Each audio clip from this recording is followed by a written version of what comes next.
Welcome back to the Total Focus Podcast. This is episode number 12. I'm your host, Paul, and our special guest this week is Adrianna David, Miss Maryland 2018. This is absolutely by far my favorite show.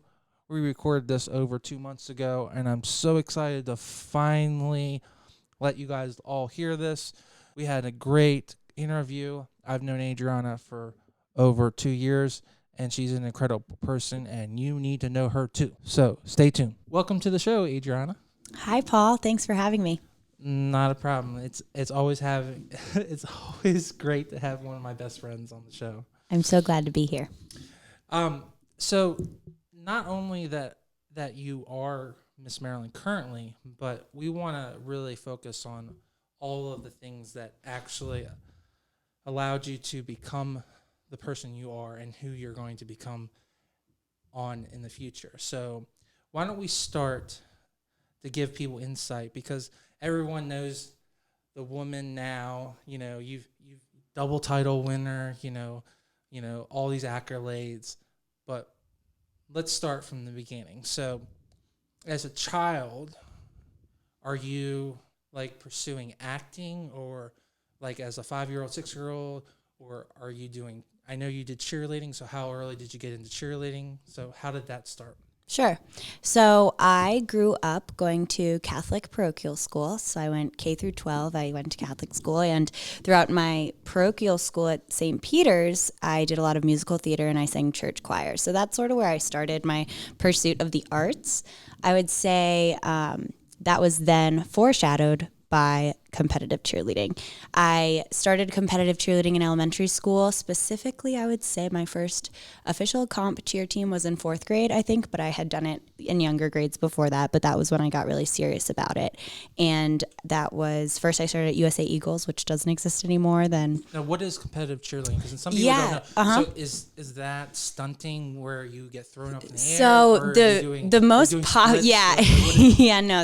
most popular I guess, media source that we have is Bring It On. So I'd never cheerleaded for a football team, but we did the competition style where you would have the 2-minute and 30-second routine that would consist of running, tumbling, standing, tumbling, stunting, jumping, dancing, cheering, all of it compact into a 2-minute and 30-second routine that you would then be judged on. And so you had this team and you traveled with them throughout the year, probably 16 weekends out of the year, kind of like a club basketball team or something, but it was only travel and it was outside of school and you would commute to your gym.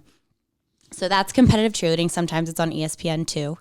Okay. So you can see it there. Now, you brought up Bring It On. Is that something that impacted you as a child? Because you would be, 10 when that was? Yeah, I was really young. We would actually, it wasn't something that really impacted me or made me want to do the sport more. It was more of the type of thing where when a new Bring It On movie, I would have all my cheer friends over and we'd have a sleepover and watch it. Because we knew it wasn't the same as what we were doing, but it was sort of like, oh, well, this is the only thing we have, so we're going to support it because who watches cheerleading movies anyway?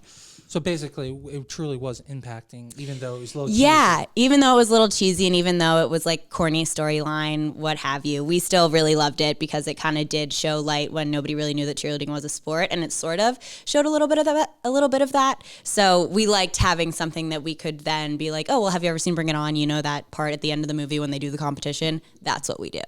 So that's sort of nice to have something to reference, but I wish that there was a little bit more support for our industry. However, right now, actually, competitive cheerleading is pending as a sport for the Olympics. So we're excited because sooner or later it may be approved. And they do give NCAA Division I scholarships. I was a scholarship candidate when I first started college, and unfortunately I had an injury that then I lost my scholarship opportunities. I know. Don't take all of the buzz out of the story. Sorry.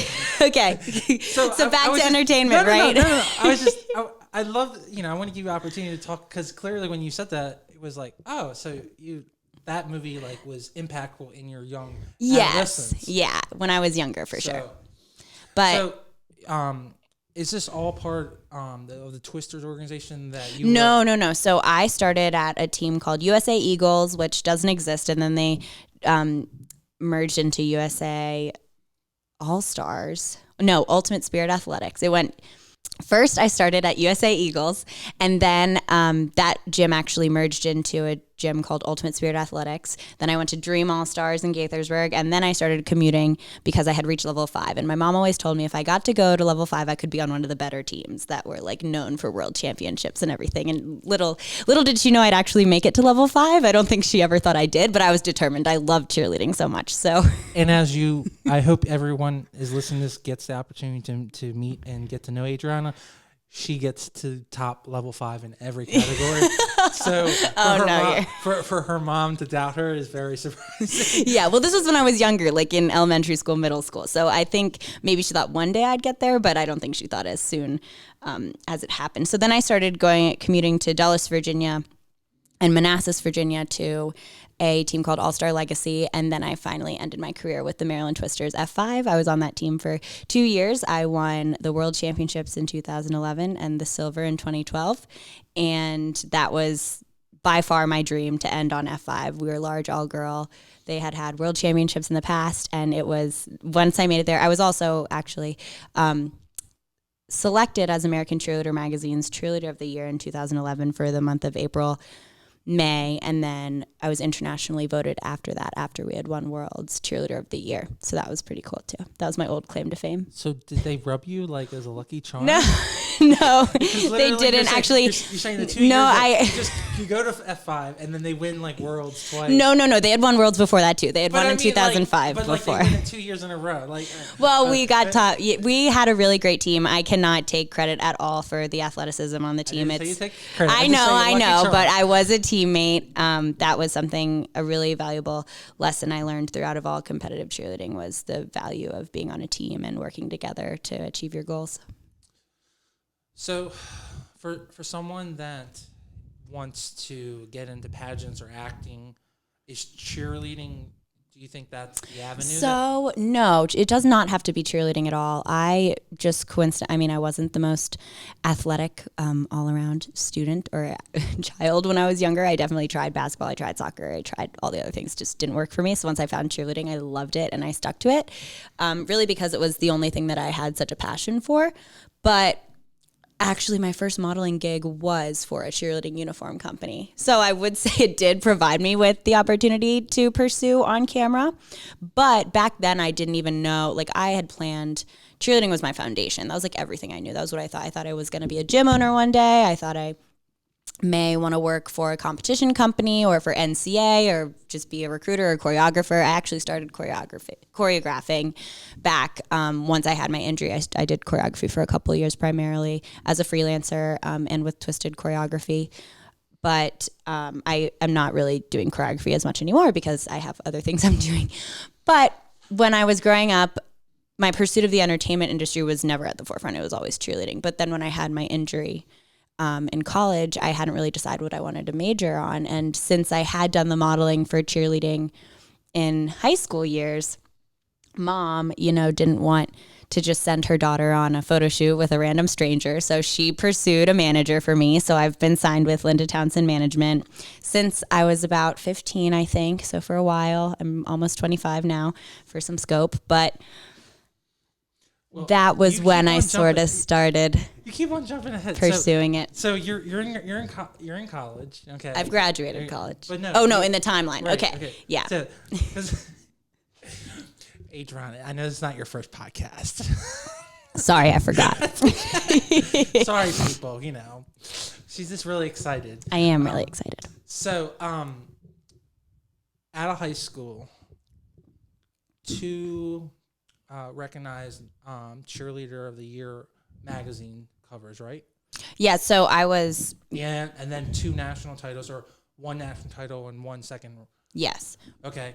And then so my senior year of high school, my senior year of high school, I had been named American Cheerleader Magazine's 2011 Cheerleader of the Month for April, May, and then I was internationally voted their Cheerleader of the Year for the whole year of 2011. All piggybacking on our world championship gold medalist at the Cheerleading Worlds in 2011. And then the next year, my senior year of high school, we received silver at Worlds. That's awesome. Yeah. Now, Adrianna likes to skip over this because she's very modest, but that's rare right there because you don't usually get honored that quickly and just jump into it. So, luck, talent, perseverance. Definitely. Right. I mean, right. Because you put a lot of work. I mean, Yeah, definitely hard work and determination. At that point, you're on 4 teams, right? Well, that point, I was just on F5 on that at that point. No, you did the minor. Oh, all of my teams before that, yeah. had led up to that. So now going into your senior year, you get a scholarship. Now, where did you get a scholarship with? So originally, I was a top. People want to tell about the injuries. Right. No, originally during my senior year, I was being recruited. I was a top recruited athlete, I guess, in my class. I was I think ranked 7th or something, but originally I was wanting to go to either University of Texas at Austin or University of Georgia in Athens. And then also the University of Louisville has always been kind of the best at competitive cheerleading. So I always thought I would want to go there no matter what. So they were all very interested in me at the same time, but then I actually got injured my senior year of high school. So you got injured in high school? Yeah, I got injured in high school. It was the same injury. I just never knew how bad it was. So it was right, but it was 3 weeks before Worlds actually when we got silver. Before we got silver, I knew I had this injury and all of my top recruits dropped me. So it wasn't until I was fortunate. I was so fortunate for going to the Academy of the Holy Cross in Kensington, Maryland, because as a student at their school, they required you to apply to a minimum of 7 colleges. So after my top recruits, I had applied to Alabama, Mississippi, LSU, Tennessee, all of these just fun big state schools that I thought I would love no matter what. And so once they had dropped me, Alabama, LSU, and a couple other schools, Ole Miss picked me up as a recruit, in Alabama offered to include my surgery within my scholarship. So that's when I decided to go to the University of Alabama because I knew that once I got there, I would have my surgery through the athletic department with Dr. Andrews, who is a world-renowned surgeon that patented the surgery. Full disclosure, Adrianna's my best friend, and I've worked with her for 3 years. But there are things that she just doesn't tell me. Yeah. Okay. So here's something she doesn't tell me. She doesn't get to work with a doctor. She gets to work with Mr. Andrews, which is... Well, I worked hard for that, let me just tell you. Because he was not their first pick. But I was so determined to continue my cheerleading career that I was I want it done by the best of the best. I literally called his office every single day. I was is there an opening? Is there an opening? Is there an opening? Because he does professional athletes. Well, that's because I work hard. But no one that I know would be yeah, I got Andrews. I'm like... You're talking about where the wrestlers go and where the football players go. Yeah, actually, he did 7. He did 7 of us in one day, and I met 2 WWE wrestlers. I met a pitcher from Kentucky, a pitcher from Utah. I met all of these really cool people. I was out of all of the men he does. Yes, guys, you can be jealous of her. But yeah, no, you can have a surgery too. No, I knew he had done the football players. So I was if he's done doing the football players, why shouldn't he do one of the cheerleaders? What's the difference in my mind? So luckily I was able to secure that, and he did my surgery. I went down to Pensacola. I drove down. My mom met me there. They took a part of my hamstring out of my leg to put into my elbow. I was out for 16 months. I would never, ever wish that surgery upon anyone in my life. It was the most miserable experience, especially being in college. I was in a motorized wheelchair. And then I had a golf cart drive me around, and then I had crutches. It was nuts. Kind of dope. It was. I mean, it was cool. If you're on get out of my way, yeah. beep, beep, beep. But I see a whole movie about wheeling down the thing. Hey, I'm important. I'm a cheerleader. Get away. No. Well, nobody really knew I was a cheerleader because it all happened prior. It was during the season, so I didn't even really hit the grounds. I was just an alternate that was in rehab and training. So. Well, we didn't even mention the surgery, but if you have any knowledge of injuries, it's Tommy John surgery. Yes, sorry. The surgery is Tommy John surgery, which specifies in the UCL ligaments in your elbow, and it's equivalent to, how a lot of people in their knee get the ACL, MCL, LCL, PCL ligaments in their knee. It's kind of like that, but in your elbow. And so you have 3 parts of your UCL. And originally when I had the injury, they said, I just got an x-ray in the emergency room, and they said I didn't break it, and they gave me a month's worth of Percocet, and they were like, okay, keep going, you'll be fine. And then I was like, okay, it's been a month, and I took the Percocet, and I'm not fine. So I went back to a doctor, and they ended up doing an MRI, and originally in the 3 ligaments of the UCL. They said I probably originally only tore one partially, but by the time I ended up getting an MRI, I blew out 2 of them completely, and I only really had one left. So it was nuts.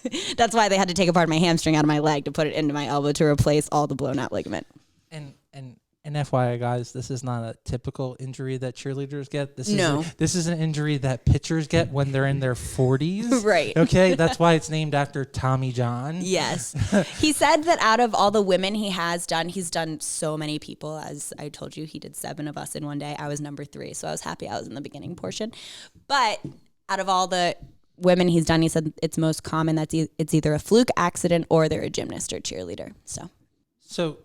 So from there, I lost. But the story that no, I'm just because I'm personally confused. So just you need to fill in.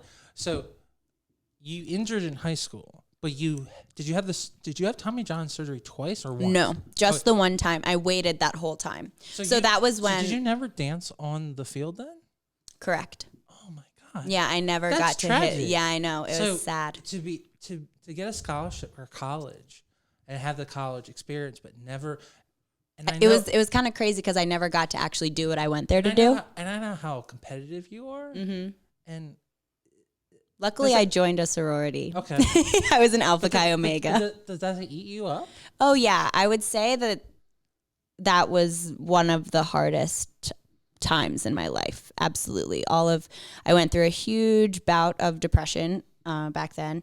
Not anything that was chronic or terrible, but just the sort of thing I didn't know what I was going to do. Like I was like, Adrianna, everybody knew me as the cheerleader. Everybody in high school voted for me to be the cheerleader of the year. Everyone knew I won worlds. It was like who I was. So once that was taken away, I really had to, I felt like I was going through an identity crisis, even though I was only 18, 19. But back then, I just sort of was able to. Yeah, when it's typically when you're 40. Right. And you're balding.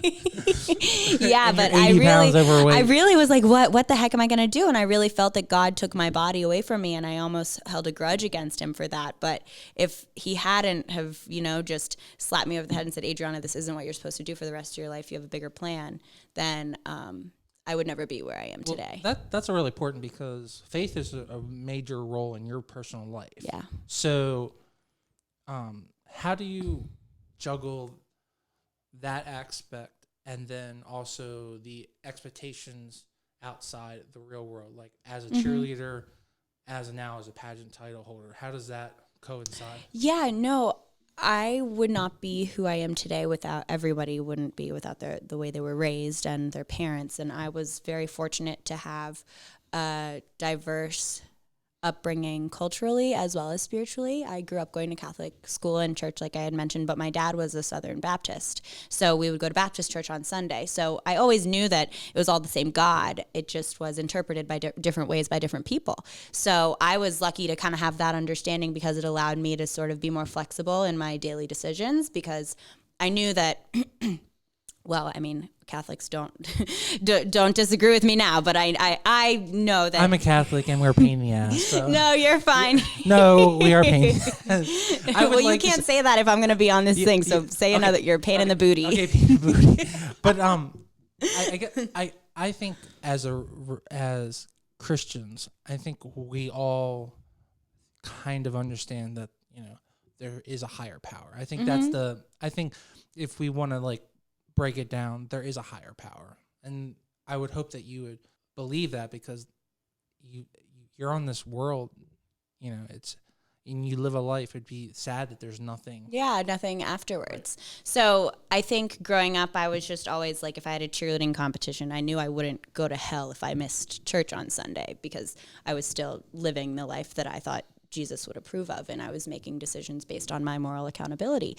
And so I think just by I also have 3 learning disabilities. I'm ADD, ADHD, and dyslexic.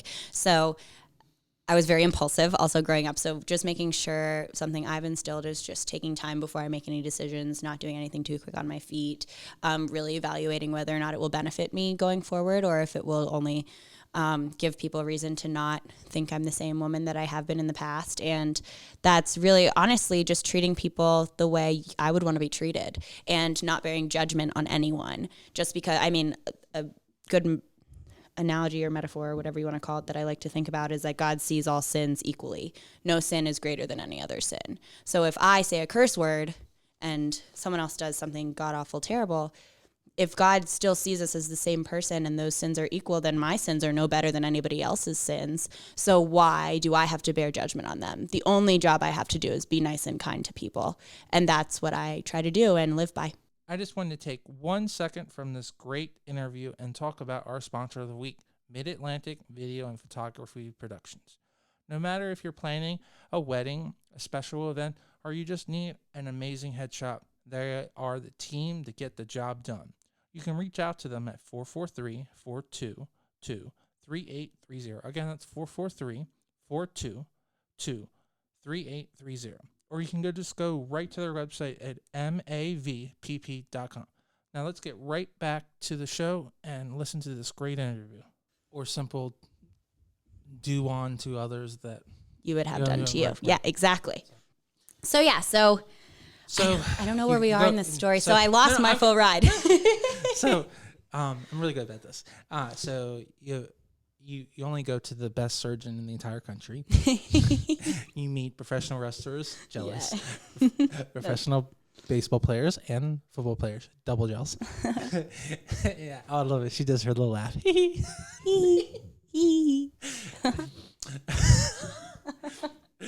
Okay. But you fell into a sorority. So what was that experience? So was that more of a coping, or was that really a great experience for you? No, so I actually, without my sorority, I honestly would have probably had no friends, which sounds funny and probably wouldn't because I'm a super social butterfly. Yeah, I totally disagree with that. But if you're saying that you were sad, but if you're saying you were sad, right? But it was good because I pledged my sorority right before my surgery. So, sorority rush at Alabama, it happens in August before school even starts. So you go there like a couple weeks early and you do recruitment. So once you're there, then you move into your dorm room and you just met all your friends basically. So it was great because I met them and then I didn't have my surgery until the end of September. So I had like 2 months of like the first 2 months of college where I could have fun and be a normal person for the first time in my life because I was always an athlete. And then I made all my friends and then I had my surgery and then I kind of like fell off the face of the earth and only hung out in my dorm room and at the sorority house because that's where my meals would be. So it was great having them. And I pledged Alpha Chi Omega. I was an alumna. I was a legacy of Alpha Chi. My mom was an ACIO at the University of Texas at Austin. So they were coincidentally one of the best sororities at Alabama, in my opinion. So I was really proud to then pledge Alpha Chi, and we got top in grades both years I was there. I think they still get top in grades. We won homecoming too. It was awesome. Like I loved every part of that. But once I was... No surprise. Yeah. But once I was done with my time at Alabama, so basically I rehabbed through the athletic department with my own personal trainer and everything, and then it kind of got to the point where recommittal happens and cheerleading doesn't get nearly as much funding as any of the other sports. And they cut you, right? They cut me. So I wasn't able to make MAT as soon as we thought, so they cut me. And so then I hadn't really planned on leaving, but I had a friend who had just moved out to Los Angeles, and she offered, her roommate wasn't moving in until the fall, and it was like May, and she was like, hey, do you want to come out, check it out for the summer, spend a summer there? I know you're kind of having a hard time right now because you don't know what you're going to do. I was like, oh my gosh, yeah, LA for the summer, why not?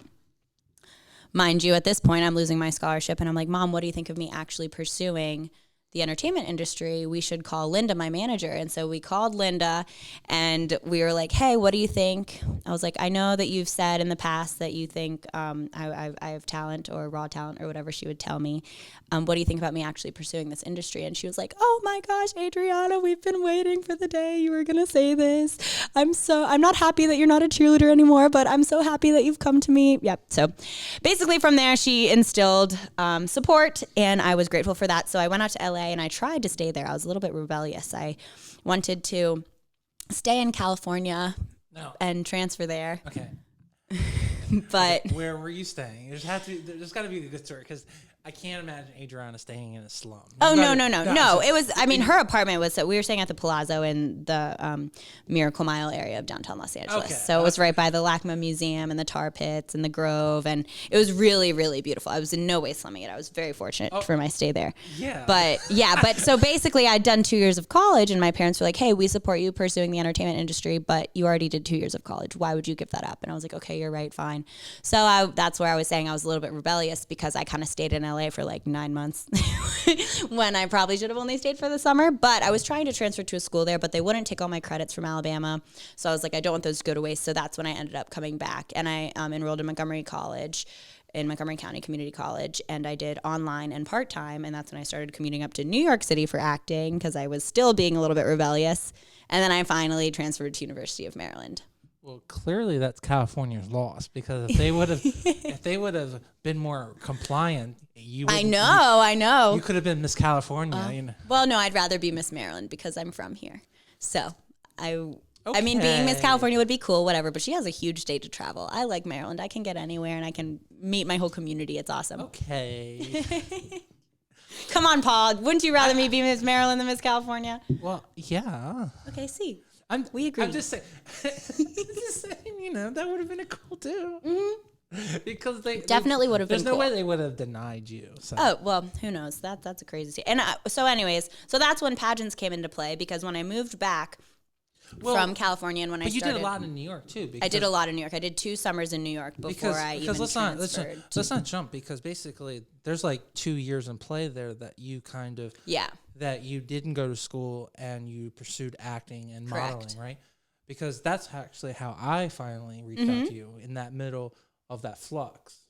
And the conversation goes, I'd love to, but I'm in New York. Yeah. So, Paul. Yeah. So after the short conversation is like, so Paul, as all the girls say, when I'm back in town, you reach out to me. So we'll catch up with that message because that's how it comes into play. How I meet Adrianna. Yes. So you're in so you came back to Maryland. I came back to Maryland. But then you're commuting back and forth. Exactly. So when I originally came back, what are you doing in New York? Are you doing runway? What are you doing acting? Yeah. Okay. So I originally came back to Maryland. I moved back home with my parents, which I still live today. I love my parents so much. If you guys lived here, you wouldn't leave either. Course, okay, guys. No, that's not that's not why honestly I don't golf. So that's definitely not why I'm here. I just have an amazing family and I love them. Too. But so I came back from I came back from California and I transferred to Montgomery County Community College and I lived at home and that's when I started commuting up to New York for auditions, primarily on camera. So I was sort of not done with my theater chapter, but I was now enrolled planning to pursue a degree in theater and a degree in communications. I was hoping to transfer to the University of Maryland to do so. So I wanted to get some credits before I transferred in there. I think there was like a cap. You had to have a certain amount of credits and I didn't have that yet. So while I was doing those, I was freelancing with some agents up in New York, not for runway. Pageantry is what has brought runway into my resume. I never did runway before that. I have a really athletic build. Like I've mentioned, I was an athlete. I have 39-inch shoulders and 37-inch chest, so that's not going anywhere. That's just my pure bone structure from genetics. So unless I get some ribs removed or something, I don't know if I'll ever fit into a size 2. But that's irrelevant. You can do whatever you want in the entertainment industry these days, which is so great. I'm so happy. So I'm technically considered a fit athletic lifestyle model because I'm 5'8", and so runway you have to be like a size 2 and you have to be like 5'10". So it really wasn't until I did pageantry that brought me into runway. So when I was first going up to New York City, I was primarily doing commercials, TV shows, extras on film sets, anything I could get, really. I was busing up there, driving, Amtrak, everything. Would you like to know anything notable? Yeah, so I did a GNC commercial back then, the nutrition store. I was it local New York or was it was in New No, it was a national spot. Yeah, it was for like one of their anniversaries or something. I have that on my website, www.adriannacdavid.com. You can look at my full resume and my reels and my demo cuts there. Yeah, please hire me. I'm an actor for hire, still always looking for work. The struggle is real. That's not why, but I would like to be successful enough. I want her to be famous.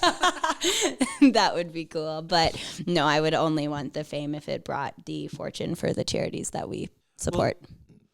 That's what we're gonna cover at the end. So don't, I won't jump ahead. No. So I'm gonna give you plenty of time to plug that. Yeah. So then I did a lot of that, and I finally transferred to the University of Maryland. And mind you, we had started Charities Angels back in 2011. So when I was at Alabama. But it wasn't until I kind of came home and was like, okay, my mom had started fully investing, but I hadn't started fully investing into Charities Angels until I moved home. And that well, if you're going to mention that, why don't you kind of give them a little short description of what that is? So, okay, sure. Is that so Charities Angels is our 501c3 nonprofit organization. I co-founded it with my mom, and we are a group of women who throw fundraisers and parties. Our hashtag is Party for a Purpose, and we throw 4 to 5 events every year benefiting different charities of our choice. So we rotate charities that are close to our hearts, and we throw parties for them, like happy hour, gala, Halloween party, golf tournament, all sorts of things. In all sincerity, guys, the reason why she really wants to pursue acting is that she wants to put money towards and get a national spot with her charity. So yes, that was my like, goal. Purely as funny as I am with her, like sincerely, like if she could get a national spot there and I have an opportunity to really show off, that's what her goal is. That would be amazing. Yeah, that was honestly the pure reason for my pursuit of pageantry.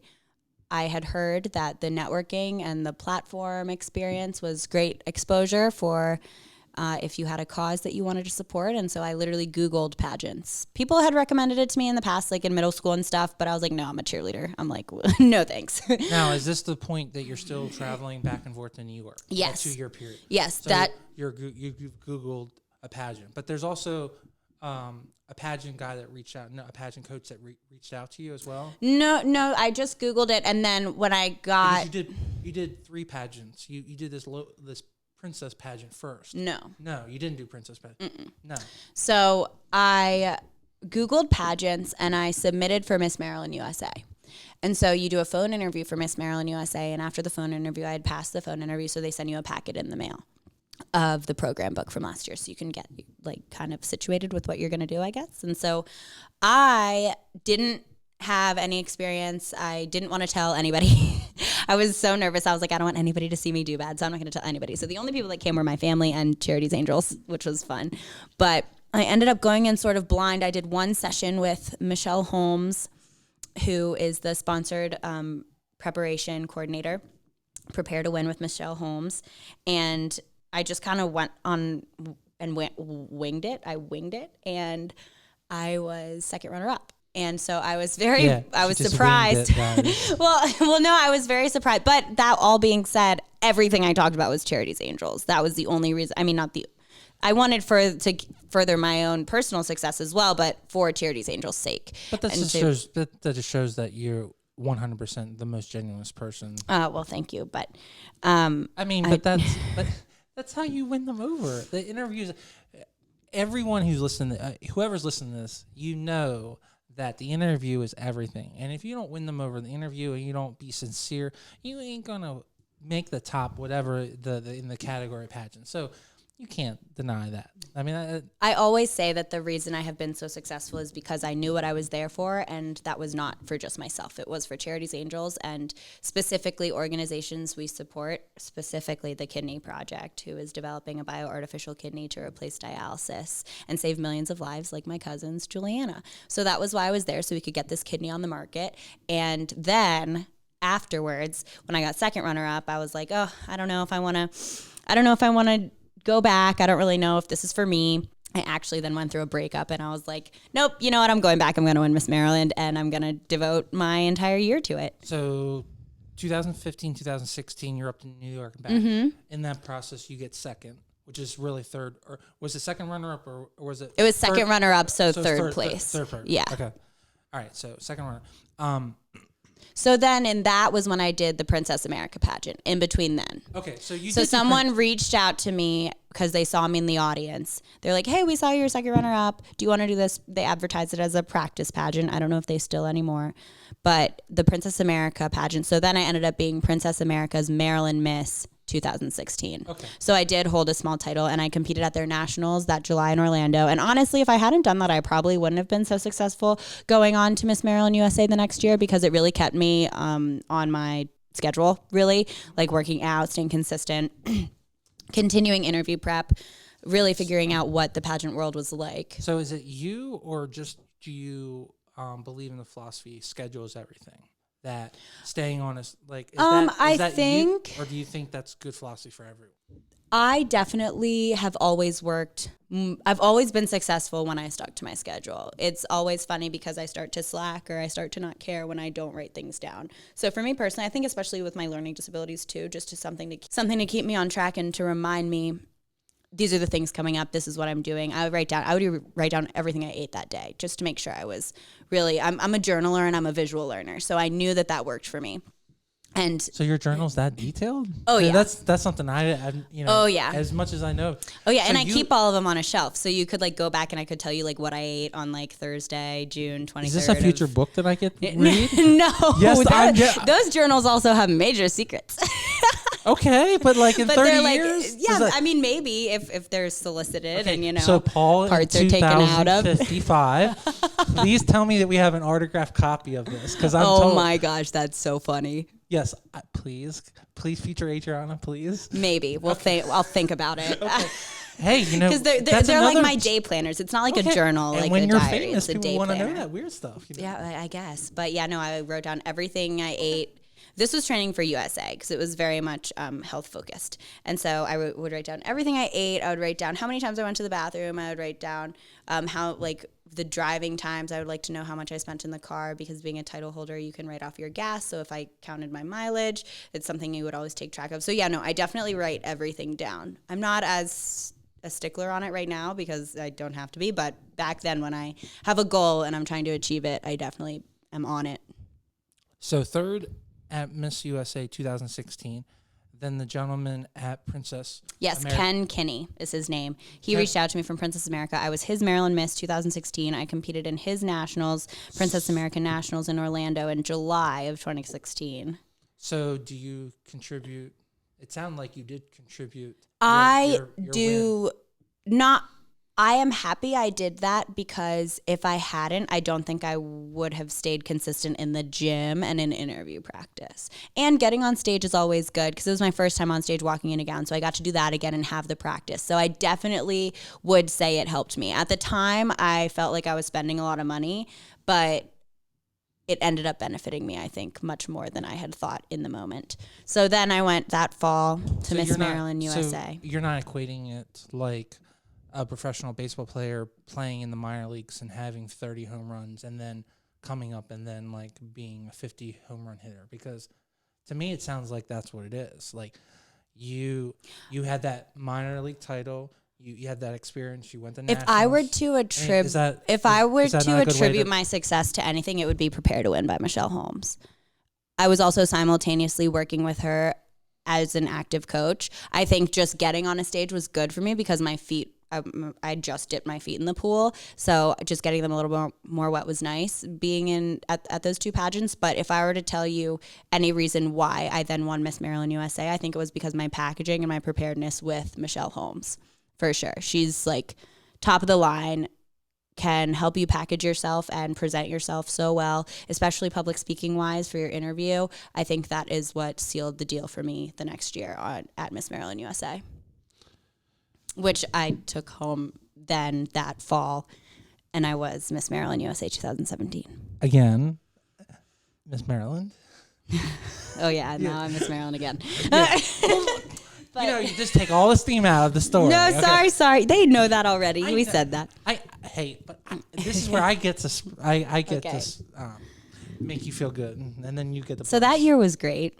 We were able to double our annual fundraising as Charities Angels, which was awesome. I got a bunch of news appearances on the news, on Good Day DC, on Good Morning Baltimore, all this stuff. On Good Day DC, on Good Morning Baltimore, on Fox, on ABC. It was really awesome. The press that Charities Angels and the Kidney Project were both able to receive, as well as just learning what it's really like to be a state title holder.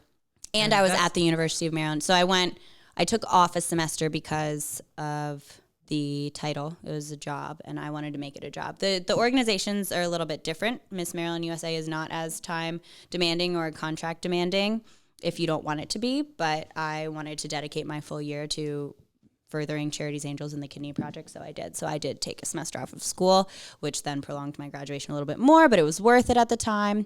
Miss USA was nuts, but a great experience. And personally, this is my personal opinion. USA is the if you win that title, you can get a lot of press. So I think doing that was probably in your best interest to really push the Kidney Project and Charities Angels than to work on school and try to juggle 3 things at once. So, right. And that's actually where I come in the story, because I finally connected with you. And yeah, because I was home from New York. She finally came home from New York. So I finally saw that, oh, this beautiful girl that I reached out to 2 years before, oh, she's Miss Maryland now. Oh, and I've been trying to work with Miss Maryland for 2 years. So, wow. So let's see. She was nice enough to talk to me the first time. Let's see if she'll respond. Oh, she responded. Oh, okay. Oh, this might actually work. So, and you had your best year. I had my best year financially too. And I would have to attribute that to Adrianna. Oh. So, and she already knows that. So in that course of that year, is there anything that really, that you look back on that year that really would you think that could help someone else that that wants to win USA, because the organization has changed the last couple of years, so it's not as the same exact organization. Something that's funny that I do like to mention is that the years that I won both titles, when I was Miss Maryland USA 2017, it was the first year Donald Trump had sold the organization to IMG Worldwide. Now I'm Miss Maryland 2018 in the Miss America Scholarship Organization, and it is the first year that they have new leadership, and it is the elimination of swimsuit. So even though I'm a rookie, and even though I came in and kind of, even though I came in, but at the same time, Paul, I always say a lot of the girls that were against me probably didn't want the years that I have experienced, because a lot of change has been undergone, and a lot of things that other girls have experienced I did not get to experience. But that goes back to the faith thing. Yes, and that's totally fine. I did not come into this wanting to be Miss USA or wanting to be a pageant. But God gave you the opportunity, because it goes back to my concept of how God works. God gave you that time and opportunity because He knew that you were the person that could handle, because anyone else would literally have a nervous breakdown. Thank you, Paul. And because I think I'm very grateful for my time. No, and now because I'm sitting here like, oh yeah, you're right. Now looking back at it, you're absolutely right.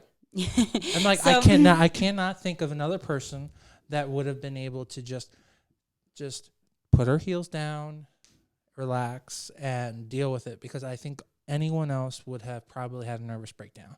I didn't have the expectations. Like, a lot of people are like, oh my gosh, was Miss USA so different? And I was like, well, I had so much fun because I didn't know any better. It wasn't like I had grown up watching these women do certain things, or that I had been so excited to do one part of Miss America or not be able to do this. I was just going with the flow. It was all new to me. So I was just grateful for whatever I could get. So that said, a big misconception about title holders in general is that everything's done for them, and that they get put up and they get lots of money and they're pampered. And yes, you have the opportunity to get pampered, but it's your job to make those happen, to build those relationships, to network, to have those collaborations, and to do it all yourself. Like, a lot of people are like, oh my gosh, Adrianna, like, whoa, like, do they have a new business manager? And I was like, no, I wish I had a business manager. I've just learned that I have the opportunity, and I just kind of took it and I ran with it. And see, that's what I'm so appreciate that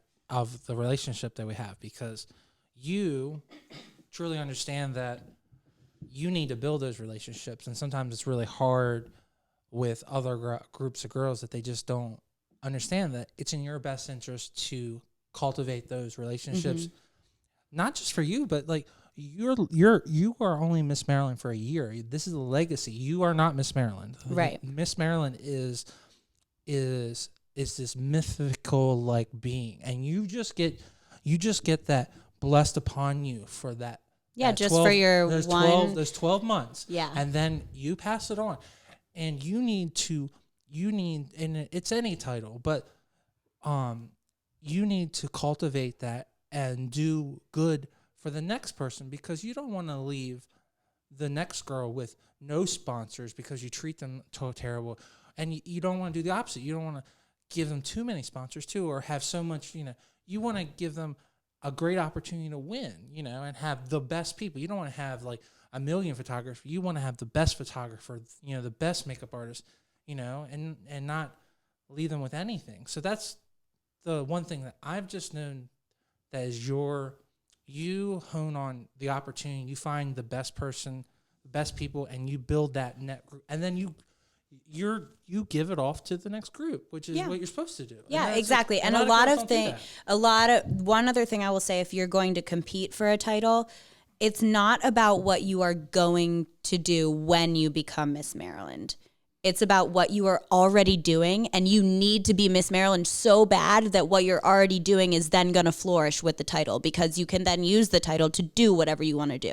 With Charities Angels, I was sitting there like, hi, come on, I need to be Miss Maryland, because that's how I'm going to raise this money to get this kidney on the market to save my cousin's life. Like, I didn't just come up with that idea to then start working towards it to when I was Miss Maryland. It was already something. It's about what you're doing now, not what you're gonna do when you get the title. You should already be doing whatever your purpose and mission is, and use this platform and this title as a tool to further whatever you're doing. I really think that that's the best way to go about it. You if you want something in life, start it, do it. Yeah. And don't wait until you have to start it. Just do it now. Even if you raise $1, that's $1 that you've never raised before. That was our first campaign. We asked everyone to donate $1. No. You think that because people who are successful, you only see their success, but a lot of people had to endure. Like, people don't realize. Yes, I have a following on Instagram, but people don't know that I was in New York City and Los Angeles for 3 years before I was ever even on the map because of Pageants. If I hadn't done Pageants, I probably wouldn't be on the map, or maybe I would at this point, because it's been 7 years of my pursuit of the entertainment industry now. But people don't realize that a lot of my pictures are from 6 years ago in New York City. Like, if I ever post a picture in New York City, like this past couple months, it's probably from 4 or 5 years ago, because I just recycle my content. It's all fake on the internet anyway. Everybody knows that. But at the same time, a lot of people neglect to understand, or they forget to realize that people have a past of really, really working hard before they got there. I just wanted to take one extra second and talk about our sponsor of the week, MidAtlantic Video and Photography Production. No matter if you're planning a wedding and you need a wedding videographer, you're doing a music video, or you're doing a commercial, they are the team to get the job done. You can reach out to them at 443-422-3830. Again, that's 443-422-3830. Or you can go right to their website at mavpp.com. Now let's get right back to this great interview. So, for the people that want to know the experience, how would you, in a short consensus, describe going to USA? Because for most girls, that is like the goal in life. Like, you've watched it as a girl. So, how would you describe it? Exhausting. Awesome. Exciting. Is it everything that... No. No. No, it's not everything you would imagine it to be, because a lot of logistics, and that's the same with everything in entertainment, like logistics come into play a lot. It's a lot of hurry up and wait. They'll be like, okay, get ready, and we're going on at 11, and then nothing happens until 1, but you're all waiting in a room because they have to get all the production people. At Miss USA, everything's recorded, all your rehearsals, like everything. That's the difference between Miss USA and Miss America, was that at They don't do B-roll with They do B-roll at America, but they tell you the days they're going to do it. So weird. I mean, I honestly liked it kind of. Roll tape, Well, just because then we had days at rehearsal at Miss America where we could actually wear leggings and not worry about being on camera. At Miss USA, it's like you are hair and makeup, camera ready. Every single morning you have to wake up at like 4 a.m. Like, it's, well, for me, because of the way I did it. I take that back. So, yeah. So it was nice at Miss America. I'm only a guy. I don't know anything. No, you're okay. But getting camera ready for Miss USA was definitely stressful. I had hair extensions in, so luckily they lasted and I didn't have to wash my hair too much. So that was a relief on me. But Definitely. And being there for 18 days beforehand was nuts because only certain girls did some excursions on one days, and you would have a day where you were completely in your hotel room, like alone, and you would feel like you're not getting any. But tell them about the excursion, because that's a cool thing. So you do a couple commercials, because there's always a there's like a bunch of commercials, but some girls don't even get picked. So you can imagine like getting unfair. really discouraged by some girls not getting picked. And honestly, I didn't even make the semifinals or anything, but I think I just got picked because I was an actor and a model and I had all the experience. You're beautiful. So, well, thank you. But it was really misleading for me because I thought since I was getting picked that I would then do really well at Miss USA, which is not the case at all. You don't know what the judges are going to do or say or what's going on within the organization. So it was really interesting because, yes, I was fortunate to be picked for like the Chi commercial for Yandy and all of those, Sherry Hill and whatever. But at the same time, it did not mean that I was going to be a semifinalist at all. And I even got to go on this cool helicopter ride over Vegas. Like I had an amazing Miss USA experience. And like I said, I didn't know what to expect. I didn't have other girls that were telling me what was going to happen or this or this or this. I really only had Michelle, who prepared me to the best of my ability. And we did a lookbook for all my outfits. Like I was just so prepared and excited for it that it didn't really matter. But there definitely was a day or two when I didn't have anything on my schedule and I sat in my hotel room and I was really discouraged because I felt like all these other girls were doing these cool things and I wasn't, even though I did get to do cool things on other days and some girls didn't ever get to do cool things. See, now I'm going to emphasize this is one of the reasons why you definitely need to publish that book. Do you have a lookbook too? That would be so cool. Yeah, that'd be cool. Some people it was digital, but yeah.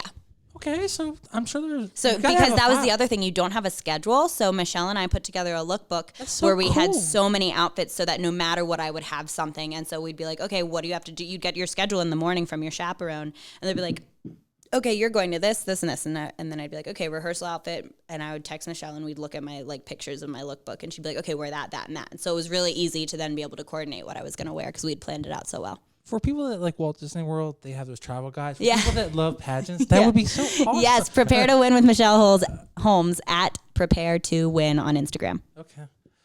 Okay. So, unfortunately, she didn't make top 15. So yeah, no, it's a top 10. It was the first year they had ever only done a top 10 in their life. So 10.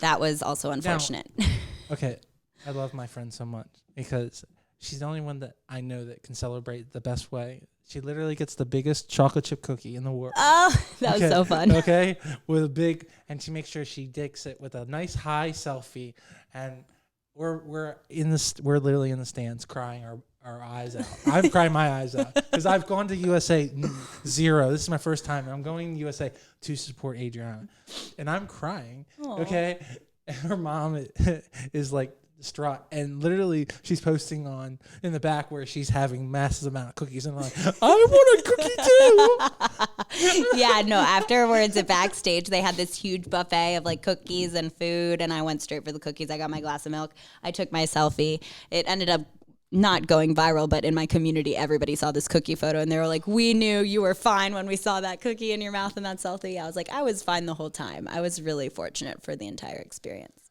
Oh my God, I'm crying now. So should I say that I coerced you to go look at the competition after? Is that or did I convince you? Okay. How do you want to say it?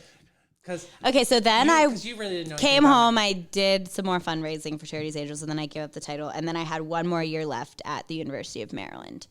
And Paul had always told me, he did, I will never neglect to say that Paul was always like, you should do America, you should do America, you should do something else. Just come on, you have one more year of school. He definitely did, but what's the worst? You don't win. I had aged out. I thought I had aged out. And so then come like January, so Jeff LaForce of Royal International Miss asked me to be a judge on his panel for his regional competition that was in Maryland. And on that judging panel was a lady named Vicki Ram. And she at the time was her mom was a local director for a MAO local. So she asked me, she was like, hey, I know you're Miss Maryland USA. Had you ever thought about doing America? And I was like, I had, and I have other friends like Paul who has recommended it to me, but I think I aged out. She goes, oh, they just changed the age restriction. So then I was like, oh, wow. So at the time, I then signed up for the local that her mom produced, and I didn't receive a title that first local competition. And I also had no education, mind you. I did the same thing like I did the very first time I did USA. I just kind of winged it and went, and I used my old wardrobe or wardrobe that I'd used or borrowed from a friend. And I just kind of went with it and thought I was good enough to just kind of go for it. And clearly I wasn't. That's why preparation and hard work is always important. So then I didn't get a title at her Baltimore local. And at the time I thought I was kind of SOL because I didn't know of any other locals that I'd be able to attend. But then someone else that I was a candidate with in the competition reached out to me, and she was like, hey, are you doing the sweeps pageant? I saw you weren't registered for the next local. And I was like, what's a sweep? Because I had no idea what the Miss America organization was like. And so sweeps pageant is the final pageant that's put on without a local director. It's just put on by the overhead pageant, and it's for any girls that had competed before that didn't get one for like a last try before. And usually they try to meet our quota, which is 24 women, because there are 24 counties for the state of Maryland. So they only had 20 women. So if enough girls came to sweeps, they would be able to give 4 titles. There were enough girls at sweeps. I was included, and they gave 4 titles, and I ended up being Miss Charm of the Chesapeake. Then I had, mind you, for all these locals, I changed my talent song because I grew up singing, but with cheerleading and with living life, I haven't necessarily kept my voice in the best shape as it should have been. But your best thing is performing. Yes. And so basically before I had just sung, the first one I didn't even have a background track because I didn't even know the background tracks were a thing. So, and then the second one I sang with such a noob. It's just so funny to think about, because you would think I would have learned, but no, I was still such a noob. So then I finally got a background track for sweeps, and I sang All of Me by John Legend, and I did not want to sing that for states. And so then from sweeps to states, which was about a month, I was literally in vocal rehearsals every other day, like 4 or 5 days a week. I was in vocal rehearsals but in the middle of that, you're also doing a play too. Yes, I was also in my main stage show at the University of Maryland as a senior, and I graduated. So it was kind of a crazy... Just doing everything, guys, you know. Well, I still wanted to graduate school because I said I was going to finally graduate. Like, it'd been 6.5 years too long. I started my college education a while ago. I need to get it done. And that's why I'd move home, because I've always been excited to start my career in entertainment. Yeah, but you also took a 2-year break. So right. That's not, it's not really 6 years. You technically did 4. I was in online school through Montgomery College for a lot of it. So, yeah. Anyways, that being said, I somehow... Paul, stop. Yeah. Stop blowing me up, Paul. Stop blowing me up. Stop blowing smoke up my butt. I don't need it. But I then ended up doing a character vocal at States. And if you have not seen this performance, she's only going to do it one more time, okay? She is the, most giddiest little, my saddest thing is that we didn't get to see it on national television, but please come to States this June. Yeah, in June, And June please 22nd. watch her do this one more time. That will be fun. Oh my God. I got to start rehearsing again.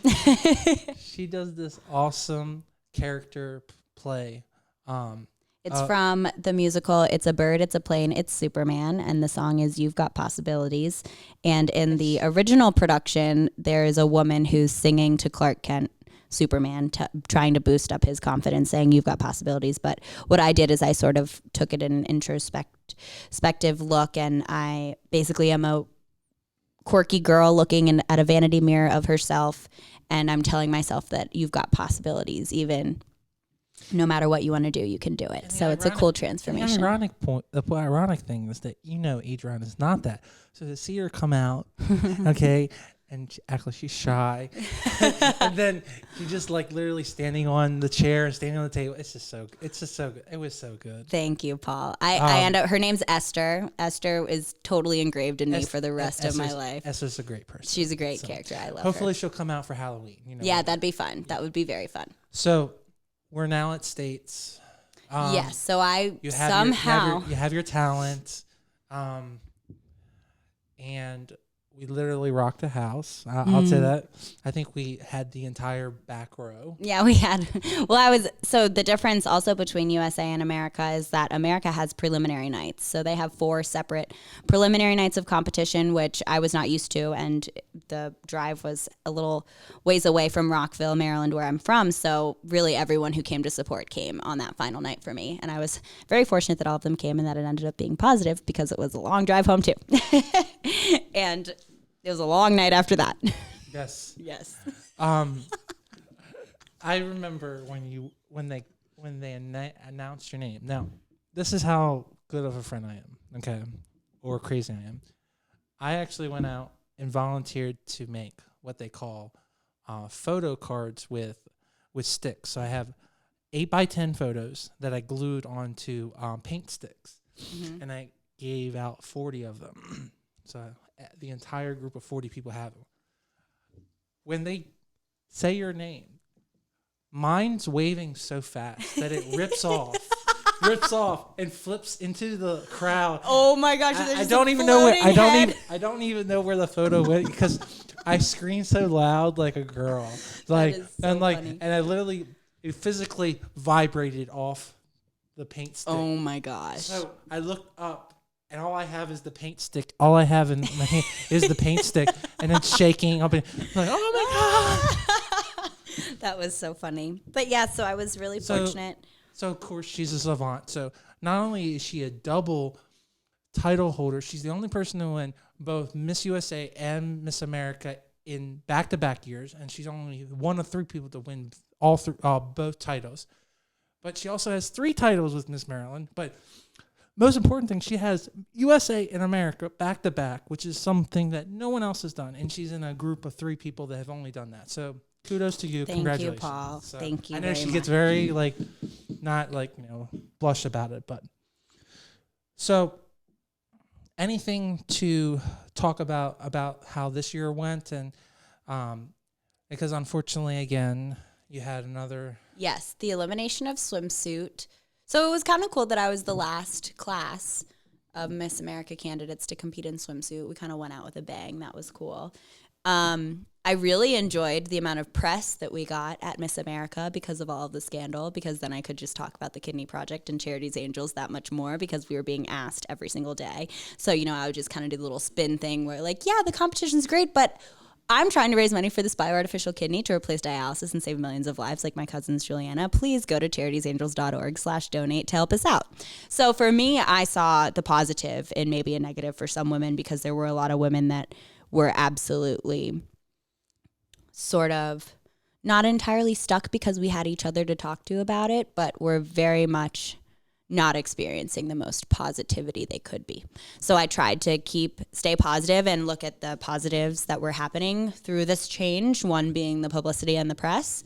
I also had experienced Miss USA, so I knew the odds of winning were very slim. And I said, if I'm going to do this, it's not going to be because I want to be Miss America. It's because I want to continue my passion and my purpose through Charities Angels and try my hardest to just gain as much success for us as we could. And that's what I did. And I was able to be the first runner-up for the Quality of Life Scholarship Award, which is awarded to the women who display impeccable community service and dedication, I think is what it says. But so I was very grateful to be one of those scholarship winners because that is what I came to do. And as far as the elimination of swimsuit and everything that's going on with the organization, I think change is inevitable. They've taken out swimsuit before and they've made talent 50% before. I think change is always coming in the future, so you never know what it's going to be.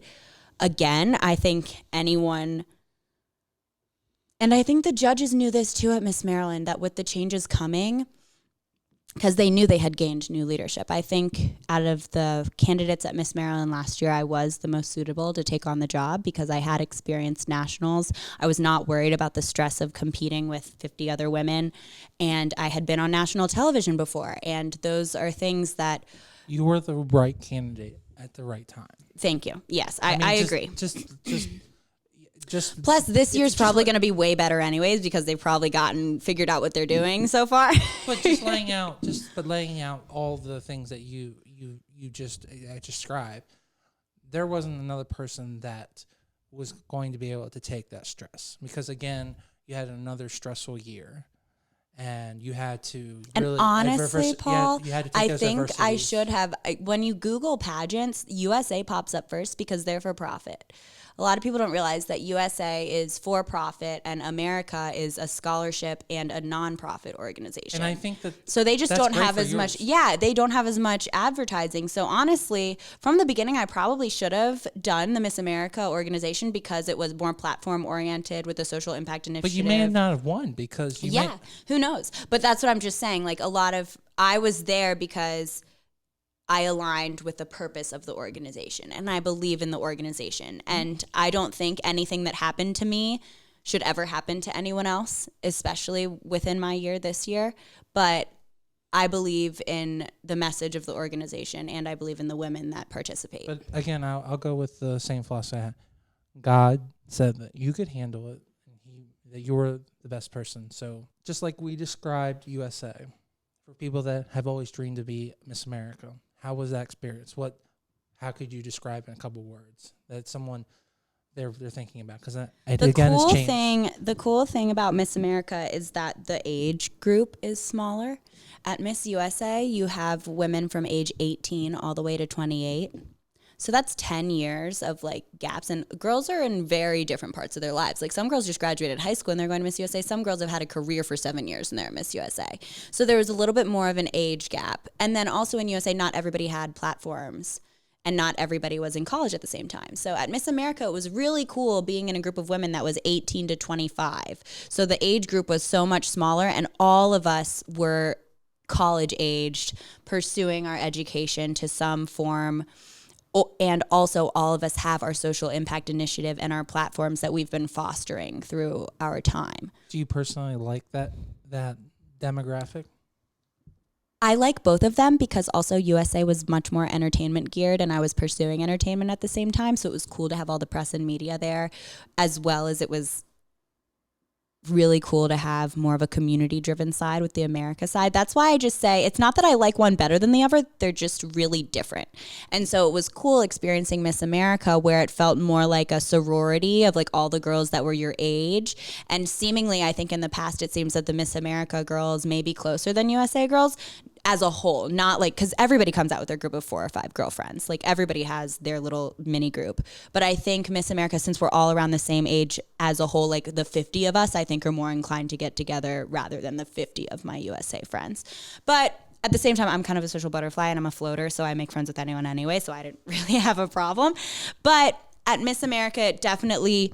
I love the way you describe it. I love that you're saying that Miss America is more like a sorority. I think that's it's just because we're all the same age and we were all doing community driven things, and it was just kind of like our resumes were more similar to each other than the resumes at USA. I love that kind of. It's a great way to describe it. Yeah, because Miss USA is still a sorority. Once you're a USA title holder, you are locked in there. The sisterhood is real. It's just you have more of a variety of characters, I would say, in USA. And in America, they're much more aligned. Like, probably our paperwork looks way more similar than the paperwork at Miss. Like, at Miss America, you're like, what, this girl's doing this and this and this? And it's just kind of like, how are these girls doing this at such a young age? Whereas Miss USA, it's like, how are these women accomplishing this at all? You know, so it's just the scope, I would say, is really different. But at Miss America, man, our experience was so unique. And it was really similar to Miss USA. And I think traditionally Miss USA has been kind of like you get what you're doing that day. Like I told you, you would get your schedule at the beginning of the morning. To my understanding, Miss America has always been very thought and planned out, and they were very traditionalist and had the same things they did every year. So people were expecting certain things at Miss America, and it wasn't really... Oh, it's like that. Yeah, sort of. Like, wow, they were so expecting certain... Yeah, a lot of people got upset at Miss America when things weren't happening the way they had in the past. And the same way for, like, just even prior to that. That personally blows my mind. But maybe I'm just disconnecting. So that there were girls that knew things were not the same way, and they were upset.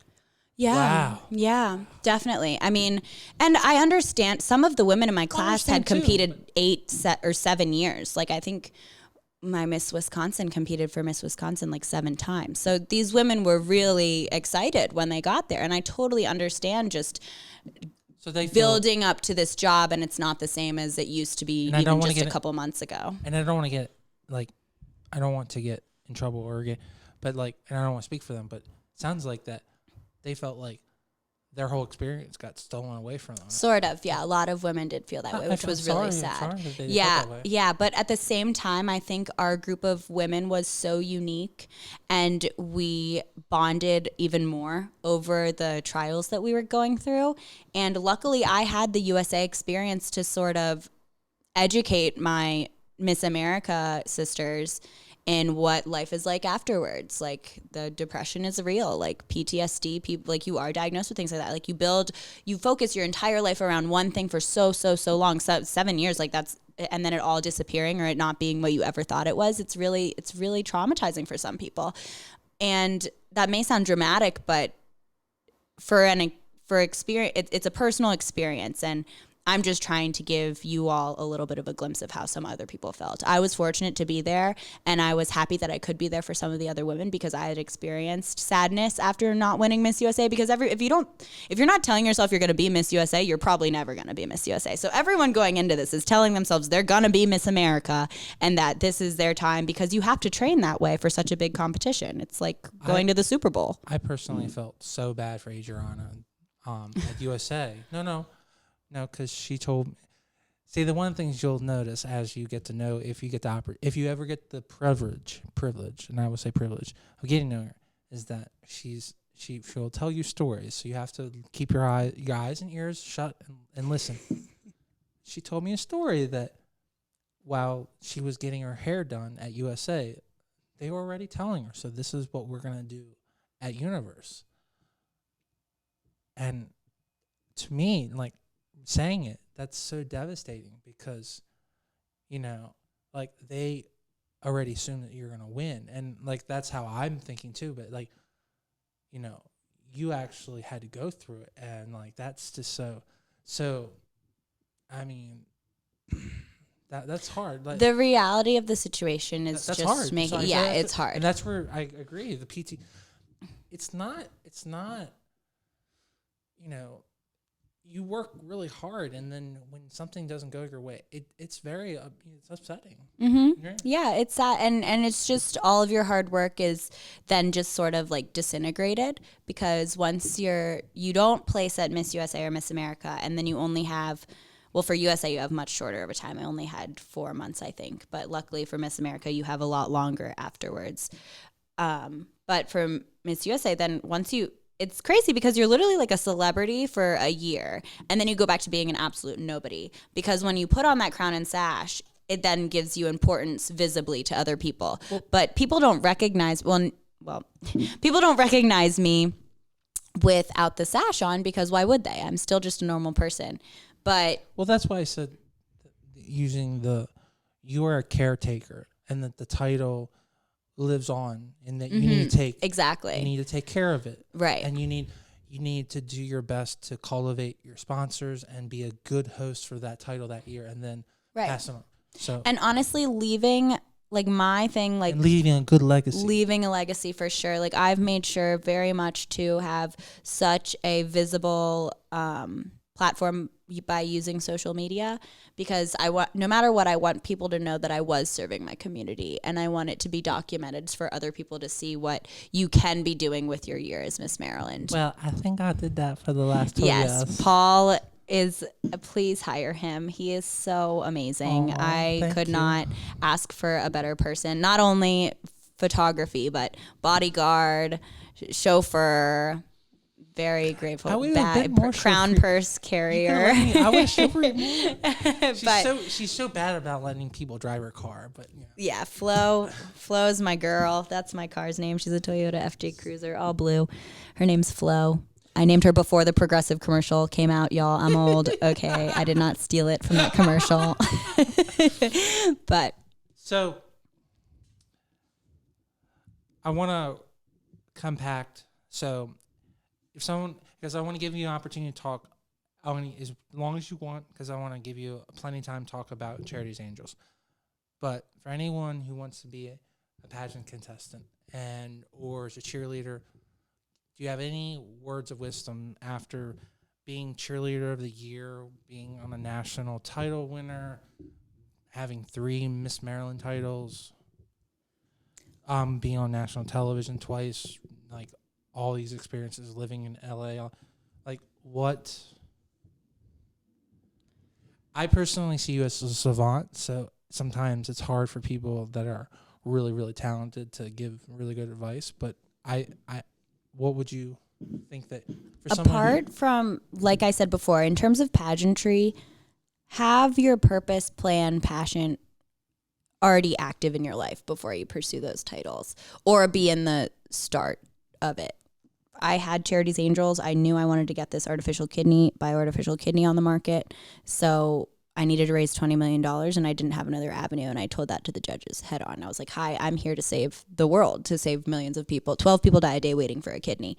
So I'm here to do that. And that was then recognized immediately when probably all of the 80 other women maybe weren't so specific in their goals to do as Miss Maryland. And I think that's why I ended up achieving what I wanted. But I'm very much blessed with a support system. I have made, some people think it's a sacrifice. I love living with my family, but all of this, I've lived with my family the entire time. I am by no... She has one of the best families. Well, thank you. I don't need to brag about my family. No. But like, you live at home because you need people in your support system.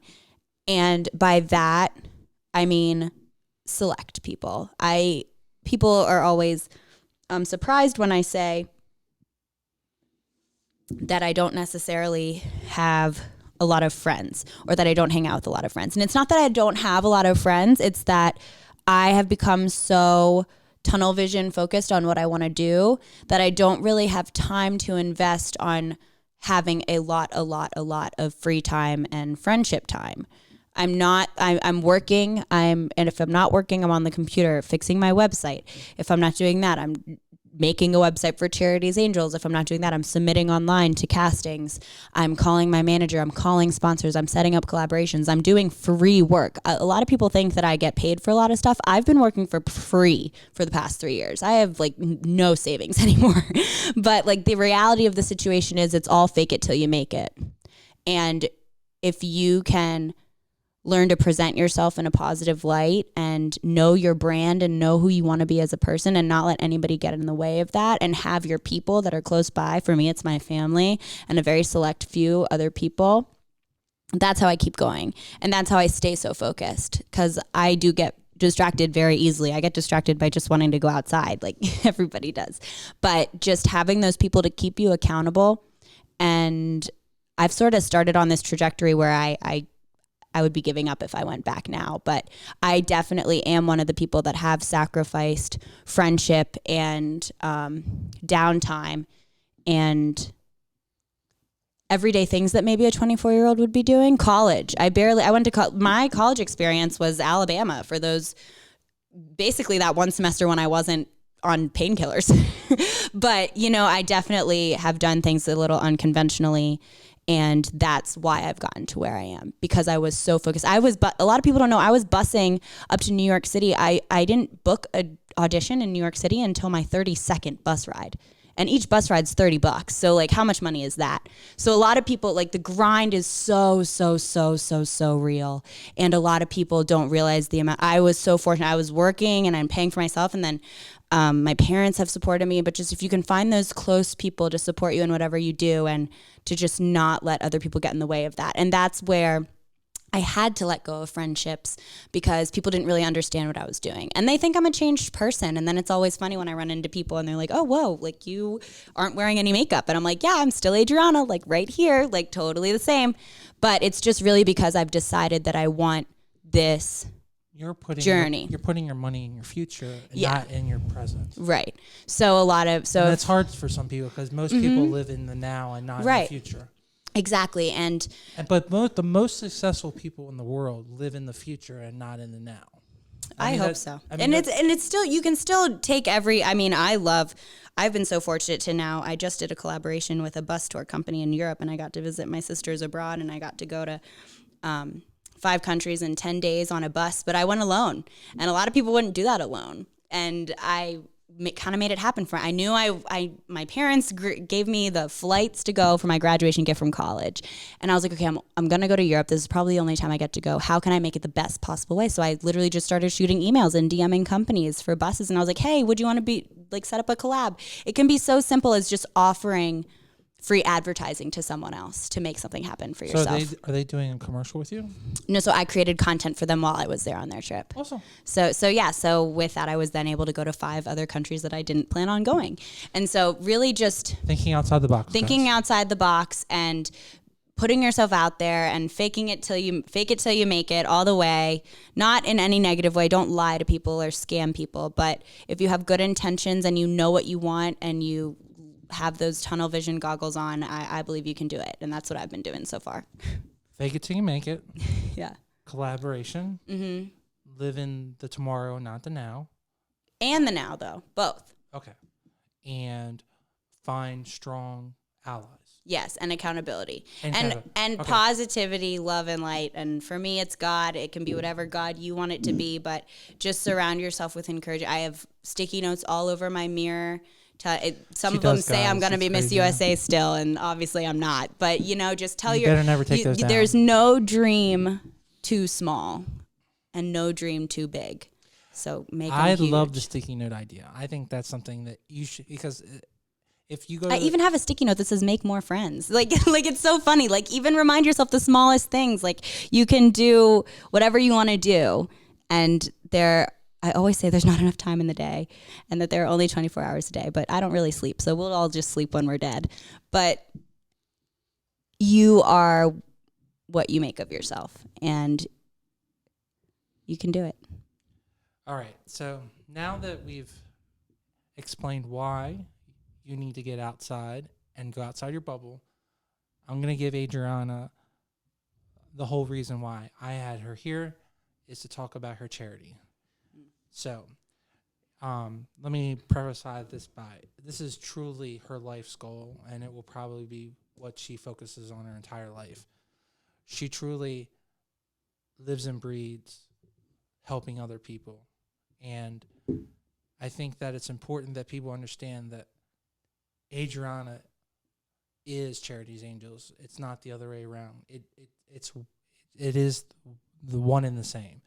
And she is absolutely 100% sincere when she says she wants to cure kidney issues 100%.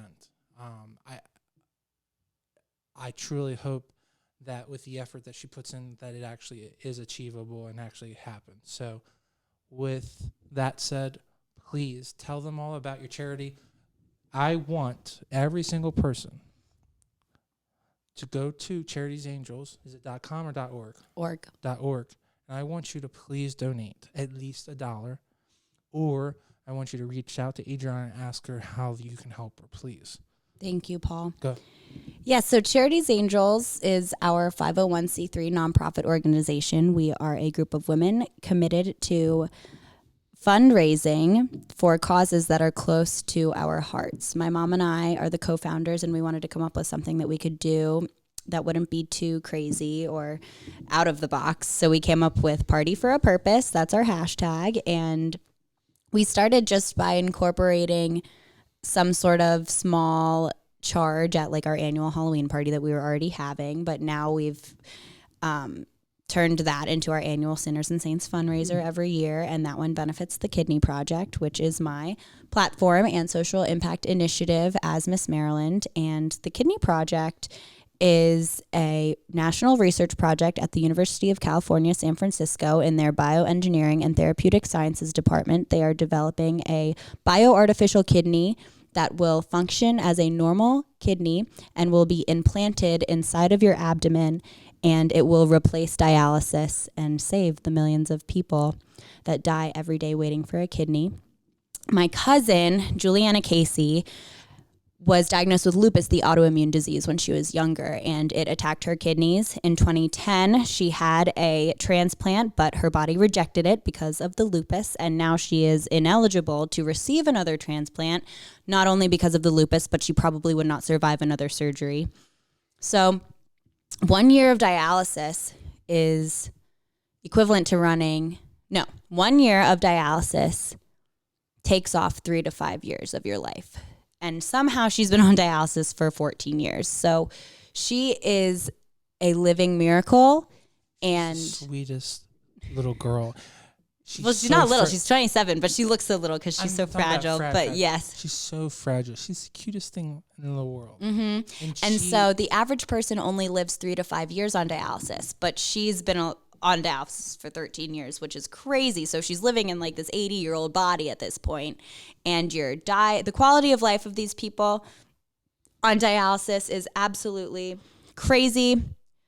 They can't have more than 20 fluid ounces of liquid a day, like the size of a Coke can. That's all the liquid they can have a day. They have to avoid phosphorus, potassium, sugar, carbohydrates, everything. Like they can barely have a normal diet. This one's probably the worst. If you get a job that pays higher than minimum wage, your Medicare cuts off. And Medicare and Medicaid are what pay for dialysis for these patients. So essentially, if they are even able to get a good job, then their insurance gets cuts off and they can't pay for their medical needs. So it's crazy. It's a terrible position that these victims are in. And dialysis is the number one money-making technology in the medical field right now. So they don't necessarily want it to go away because pharmaceuticals would be flipped upside down, Medicare and Medicaid would be turned over. It's just sort of kind of like they say there's maybe a cure for cancer already, and they just don't want it to come out because everyone would be up in smoke. Yeah, that's kind of what removing dialysis and putting this kidney on the market would probably do the same thing. So it's not really supported. We luckily did get a grant from NIH for $6 million granted to the Kidney Project. Finally, we were banging on the door for a really long time. And Charities Angels, since we've started Sinners and Saints annual fundraiser and with Miss Maryland USA and Miss Maryland, we've almost reached, I think, around $700,000 that we've raised for the Kidney Project. Thank you.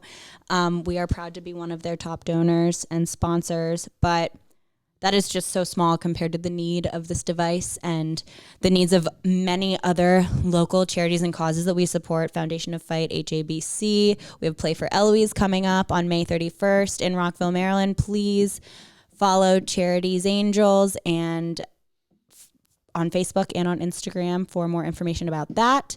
Foundation of Fight HABC is for our friend Eloise. She has a rare brain disorder called HABC. I could talk about all of the causes that we support all day long. But Charities Angels is really a fun place for partying and for giving back at the same time. So if you have any interest in becoming an angel, we look for women and men, but primarily women. We ladies, love ladies. Women supporting women. If you want to be a volunteer, you can contact me, and you can also go to charitiesangels.org for more information and charitiesangels.org/donate to support us. So if you're in California, could you start a chapter? Are you guys So it is my goal to make Charities Angels a national organization where you will one day be able to open chapters in different states. That is my goal. I would absolutely love nothing more than to be a successful actor and for my acting career to fund being a full-time philanthropist as well through Charities Angels. So we could have people partying for a purpose all over the country and hopefully the world. Are you at this point prepared if anyone contacts you? Do you want to accept any chapter options? If it would depend. You have some minimum fundraiser requirements. Yes. So we are actually in the process right now of putting our handbook together. So once that is finished, we will then, if you did want to start a chapter, you would be given a handbook that you would then adhere to. It's not very demanding. It's just certain guidelines that we would like to be followed. You're using your logo and you exactly. Be a part of the team.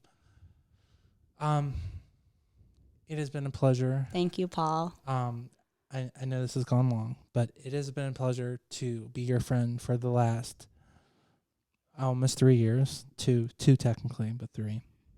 And I've known Adrianna very well, and as you can hear, there are so many. I'm sure there will be things that I'll have a conversation with her and we should have. So. If you get the pleasure, as I've said before, please talk to her, reach out to her, hire her, donate to her charity, charityangels.org. Anything else you'd like to follow? How to contact? Do you want people to contact you directly? Yeah, or of course. No, you can contact me through my website, which is www.adriannadavid.com. Adrianna with 2 N's. And then you can also contact me on social media. All of my handles are at Adrianna C. David. That's Twitter, Instagram, and Facebook at Adrianna C. David. And in the bio, of course, as always, guys, all of her information will be below, along with Charities Angels. So if you have a learning disability like I do and you have problems readings and writing, it'll be there right there. You can just click on the actual contact information. So thank you so much, Adrianna. Thank you, Paul. And you definitely have to come back on again. I will, for sure. Toodles.